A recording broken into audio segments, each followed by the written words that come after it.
Hello, welcome to the process. My name is Dr. John Bush. This is lesson 76. We're all inside the looking at a deep look at the PPR draft positions taken from 2015 to 20, looking at patterns, looking at the different positions, just to develop a forecast, reference class forecast of what 2021 would the draft would look like, trying to help you win your draft. That gives you about 60% of the winning is based in your draft on average. Sometimes it's more or less. But in this block, it's kind of an interesting block of material. And again, uh, don't let the newness scare you away. I do things different. This is my process. Maybe it will be yours. Maybe you'll hang around and see what I'm up to all the time. I hope so. But anyway, let's begin the deep look. Again, this is part 7, so go back to the other 6 parts and drink deeply and then come back here. Okay, so now we're looking at the quarterback, and the red line is the trend of PPR fantasy points per game from 2015 to 20. So it's a grand trend line, right? Looking at that 6-year window here. And then I also have great interest in understanding levels of uncertainty. Okay, and I think I've talked about it multiple times, but if not, in a nutshell, when people talk about risk in fantasy football, they're pretty much misusing that term and really should use the term uncertainty, because we don't know all the parameters. In a risk, you know all the parameters. You go to the casino, right? You spin the roulette wheel. You know your risk because there's not a secret number or numbers that pop up. There's not a secret wheel. We know exactly what's there. And on average, you can read what to get black, to get red, and each number has a certain probability. That's risk. I know what I'm doing. I've got the parameters. People confuse that and things like stock market and of course fantasy football. We don't know all the parameters, right?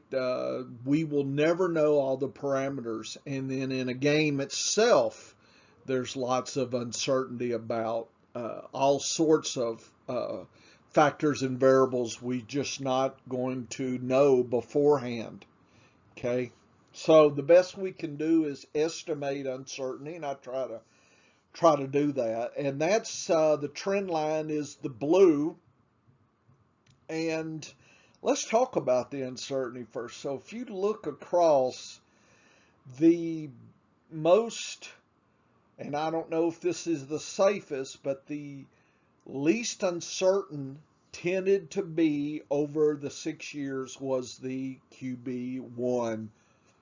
Okay, that's probably not a surprise. But what might be a surprise was 2, 3, and 4 tended to have as high uncertainty as 18, 19 or so, and certainly 8, 9, 10, 11, and 12th uh, uh, QBs again on average. It's a very strange looking hills and valleys here, but the uncertainty levels never drop. They don't increase as well.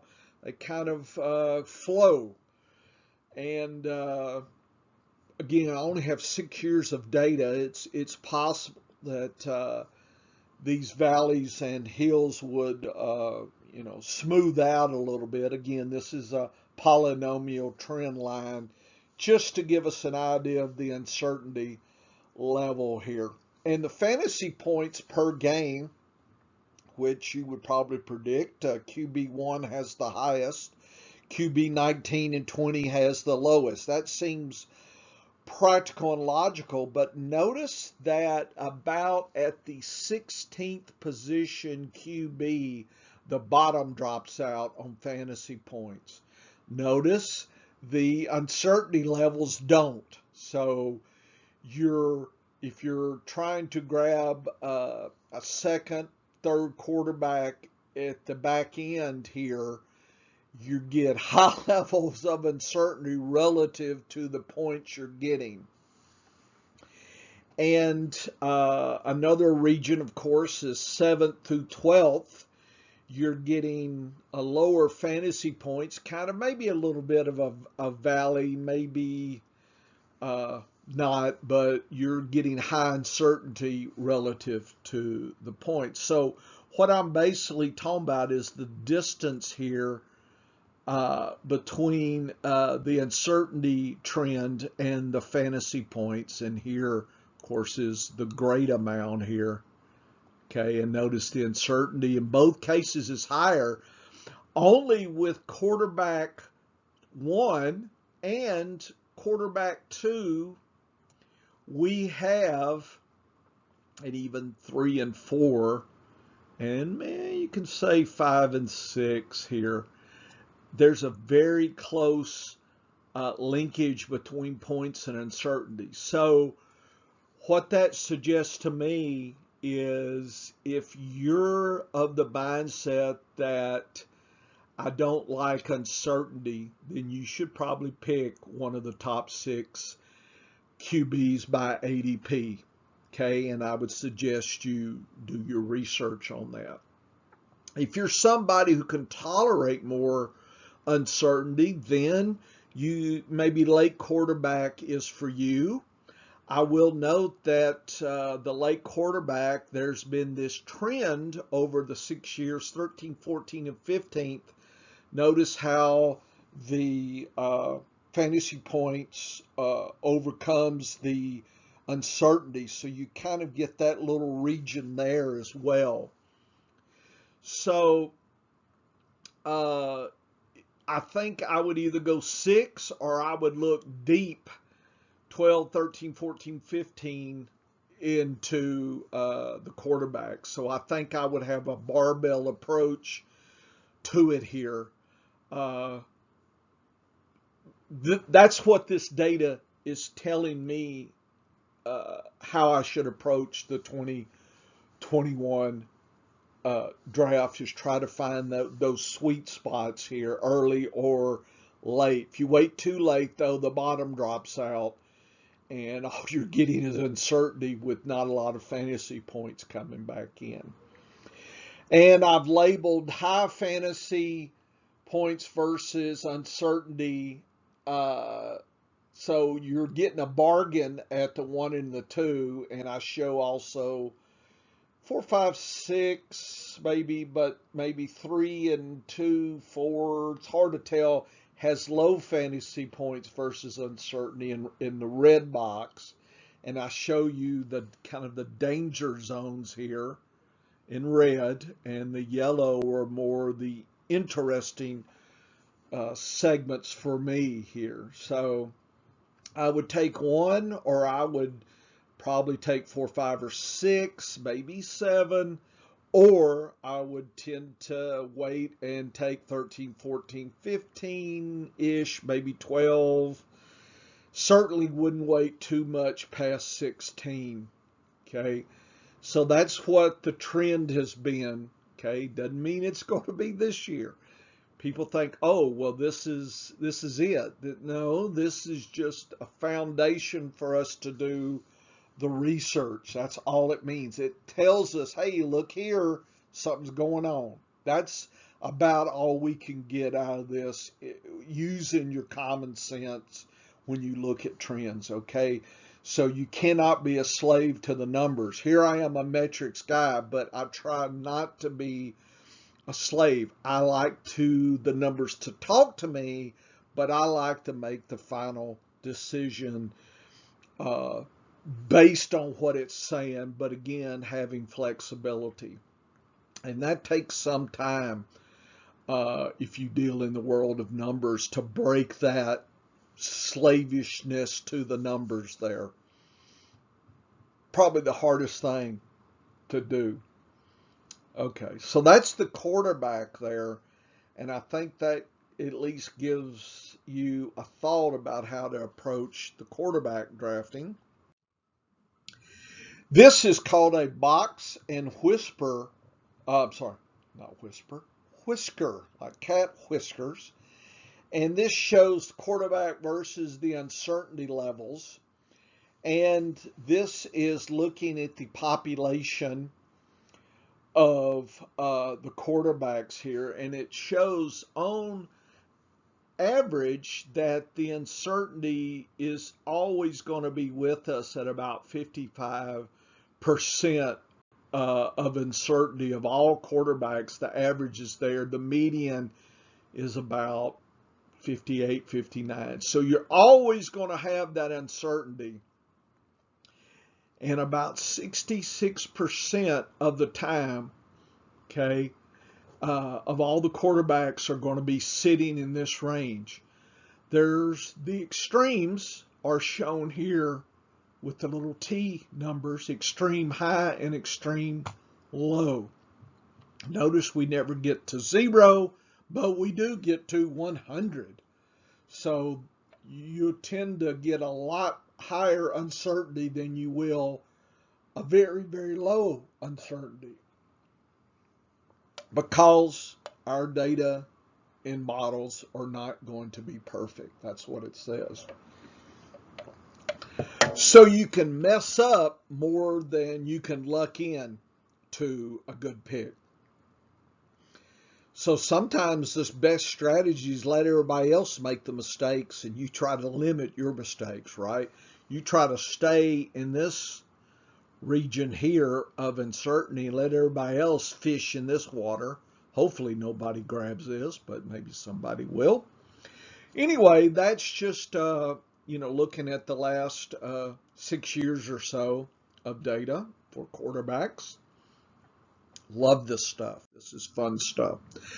Okay, let's look at running backs versus the 5-year uncertainty level versus the average PPR. And the average PPR is in yellow, and the uncertainty levels are in red. First thing to note is the uncertainty levels are much better for running backs here, and do get a little high, about 38 maybe. I'm just guessing, to about maybe 60th. So almost the first 3 rounds, you're actually getting probably about round 2 to about round 3. You're getting the least uncertainty that you can get with running backs. You're saying, well, that's interesting. But notice you're not getting the points. So notice you're getting high fantasy points versus uncertainty. So you're getting, this is in yellow, more points, but notice the uncertainty levels, the distance is shrinking here. Okay, so you're doing better 12th to 18th than 18th to 24th, than to the 30th and then to the 36th. Notice the uncertainties is starting to it's actually the fantasy points are going down to where your uncertainty levels are increasing, or actually higher than. So you're not getting as much return as you think late in the draft on average. You think you're doing better, but you're really not. You're really buying into an uncertainty sandwich back there about the 3rd, 4th round, probably after the 3rd round. What's the scariest? And I don't know if it's really scary, but notice the uncertainty levels are at the highest right in here, the top 6. With injuries and other kinds of things, because remember, we're doing ADP drafting, right? We don't know after the season. So there's a lot of injuries, a lot of miscalculations, other kinds of things. We're going to have higher uncertainty. So you're thinking that your uncertainty level is here, whereas really it's there. So it's a minefield, and I do realize that, and I did mark low fantasy points versus uncertainty. Okay, so notice the first one, the uncertainty level is actually a little higher here, and probably the first 1, 2, 3, and then it starts dropping here. So you kind of get bargains here from about 6 to 12. You get high fantasy points versus uncertainty, but early in the wide running backs, you're going to get more uncertainty levels than you probably think you are. So you're missing something. And it may be things we can't predict, injuries, for instance. That's probably the main thing. We can't see it. Okay, we're blind to it. I'm just telling you, the first 3, 4, maybe, we're blind. We cannot predict. We know the uncertainty. Now you know the uncertainty is very high, right? Think about it. It really doesn't stabilize until maybe, what, 12th, 11th? Okay? And you get fairly uncertainty to about, what, the 48th? And then it drops. Okay, so we start getting a little safer. And so what happens is you're getting running backs out here that you're getting crappy fantasy points, but you're pretty much not having to worry about uncertainty because these are crappy RBs, or maybe they're third, or maybe a third down, or they're deep in the depth chart. So you're getting what you think you're getting there. Okay. You might think this red line should be higher, but it's not. Or you might think the yellows, it's not. Okay. Every draft, every running back off the board cuts on average the amount of fantasy points you can expect at the end of the year. It's just the way it is. It is almost a linear trend downward, and then it starts plateauing about after round 4, actually.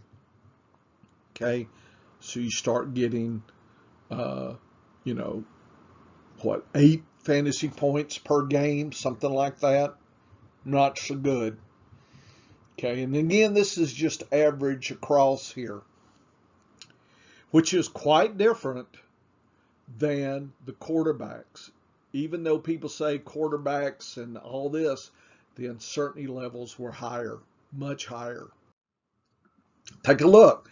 The box and whisker says the average is about 35. Remember, with quarterbacks, it was 55. So quarterbacks were up in here, QBs.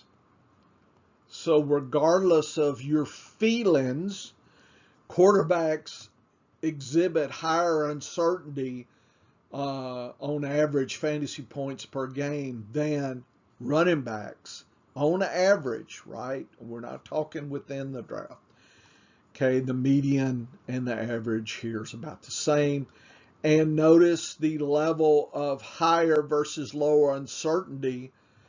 You barely, there's some real outliers up here, but you really get about 90-something% of the population is rarely above some of the uncertainty levels of a lot of quarterbacks. Okay, so just do be aware that quarterbacks probably have more uncertainty to them than you predict, and running backs probably less so, with the proviso that you understood the previous data that it does change through the draft. Okay. Here's tight ends.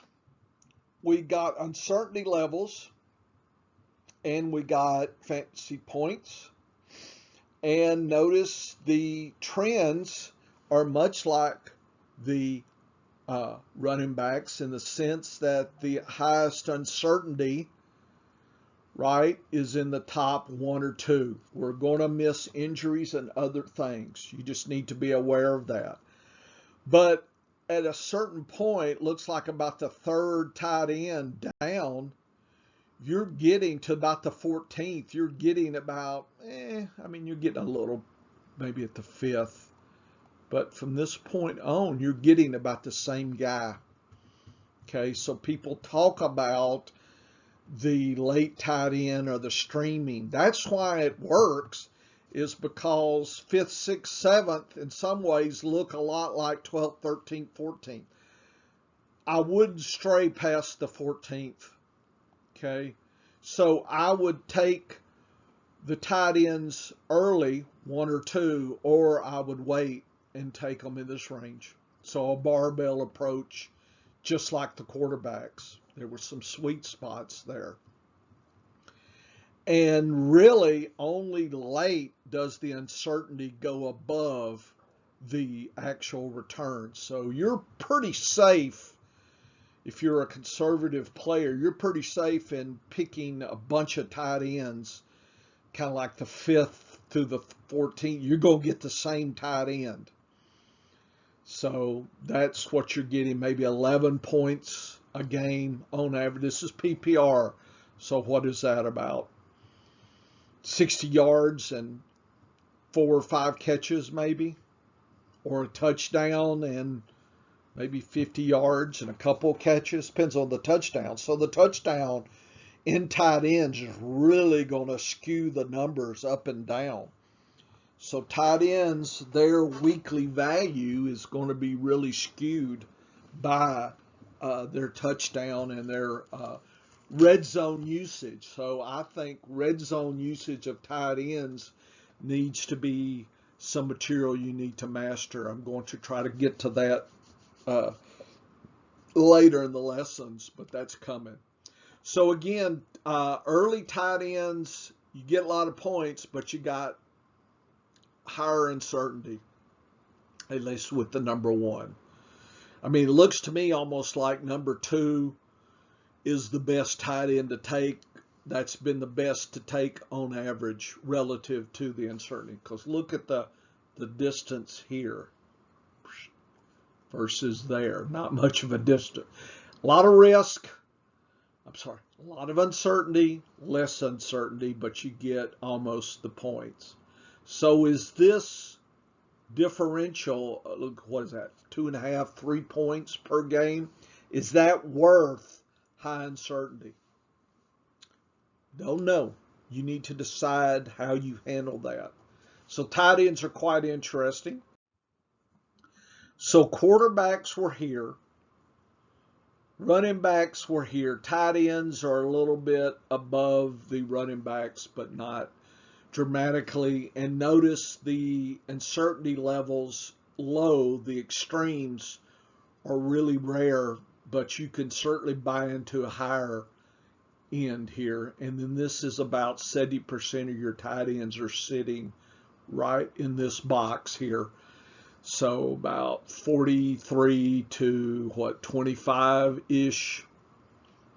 That's where most tight ends are sitting. So you're probably, again, pretty safe with the tight ends, and there's very few that are going to be even the extreme is near the average of the QBs. So again, QBs have the highest uncertainty compared to running backs and tight ends here. And people probably don't think that. So I like to really try to research what that means. I think people don't give quarterbacks enough. They say, well, I'll just grab one. I think I'd think about it a little bit deeper than that. This is wide receivers. And the trends are really strange with wide receivers versus fantasy points. And this is kind of different patterns here But the first 12, well, yeah, so the first, say, 13 wide receivers have high fantasy points versus their uncertainty levels.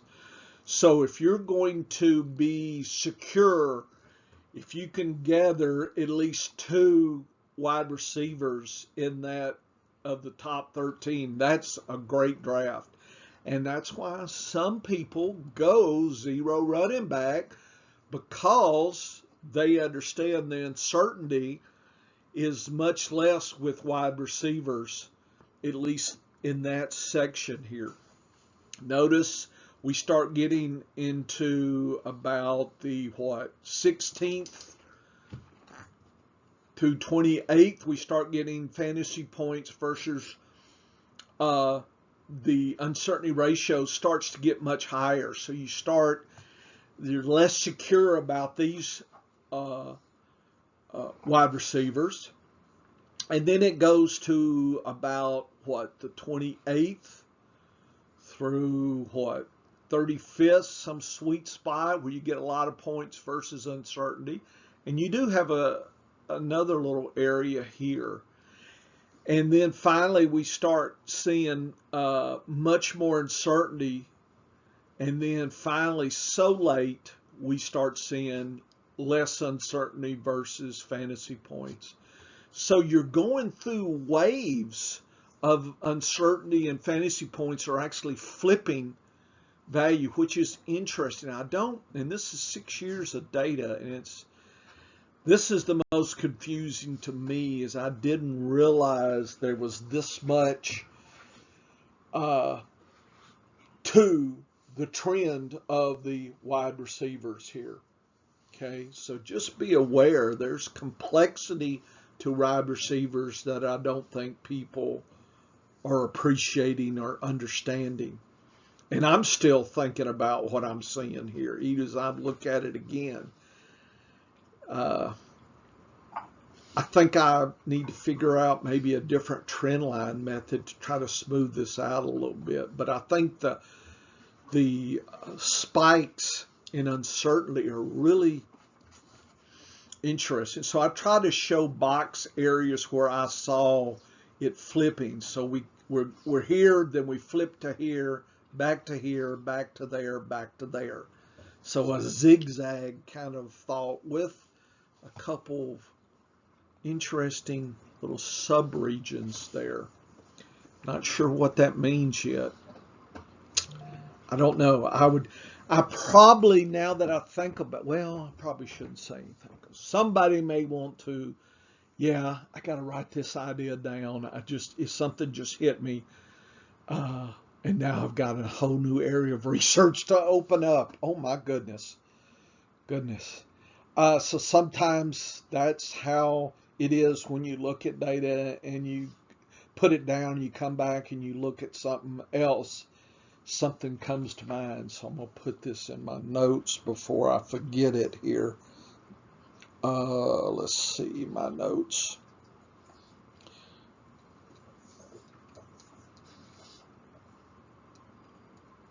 Versus.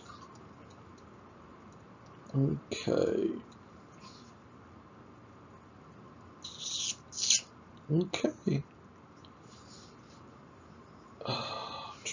Sorry. If I don't do this now, I'll forget. Okay. Did it. Nope. I hate autocorrect. Okay. Yeah. Good. Okay. Got that idea down. By the way, you should always keep your note app with you on your phone. So if you're driving and you're thinking about something, pull over to the side of the road, pull out your notes, do it. Okay. Live this stuff. Always think about it. It's what I'm doing. And I suspect your competition's as hardcore as I am. Okay. So let's look at the populations. Notice that the wide receivers are very, very close to quarterbacks. So, as far as uncertainty, so is that because quarterbacks are uncertain and wide receivers are so tied into that is there's so many wide receivers that depending on a quarterback that you see a global uh, uh, fantasy point per game uh, earning because of a quarterback here can make or drive versus say a tight end, or running backs have a rushing component that makes them kind of immune to the uncertainty of the quarterbacks, whereas wide receivers have the least immunity to that. So that's my hypothesis, is the uncertainty in quarterbacks drives the high uncertainty in wide receivers. Notice that there's a lot of low, but there's a lot of high too. About it's kind of symmetrical here. And remember, RBs are down in here, and tight ends were down in there. And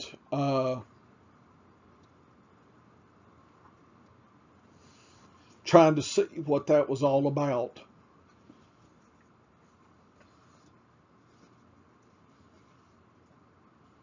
Okay, so I think I'm good here. Is this the last? It's the last slide.